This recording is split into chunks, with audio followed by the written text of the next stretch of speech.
తమ్ముడు అక్కకు ఫోన్ చేసి ఇంటికి వస్తా అక్క నేను చూసిపోతా అంటాడు. ఎట్లయినా భార్యతో వస్తాడని వాళ్ళ అక్క గెస్ట్ చేసి ఉన్న కొంచెం పాలల్లో కొన్ని నీళ్లు వేసి 2 కప్పులు టీ చేస్తుంది.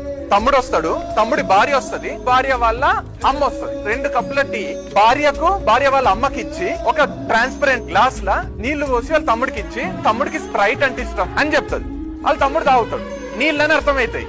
అయితే కూడా ఏం ఎక్స్ప్రెస్ చేయడం ఏం చేయడు. వాళ్ళ అత్తమ్మ ఉంటది కదా, నాకు కూడా స్ప్రైట్ కావాలంటే వాళ్ళ అక్కకి ఏం చేయాలో అర్థం కాదు. వాళ్ళ అక్క లోపల పోతే వాళ్ళ తమ్ముడు కూడా నేను తీసుకొస్తలే అని లోపల పోతాడు. తప్పని గ్లాస్ పడేస్తాడు. అయ్యో అయ్యో అత్తమ్మ చల్లిపోయింది మొత్తం స్ప్రైట్ అంతా, నేను బయటికి పోయి తీసుకొస్తాను. నేను బయటికి పోతుంటే వాళ్ళ అత్తమ్మ అంటది ఏ వద్దులే టీనే తాగుతా అంటే టీ తాగి అయిపోయింది. ఇక్కడికి కథ అయిపోయింది.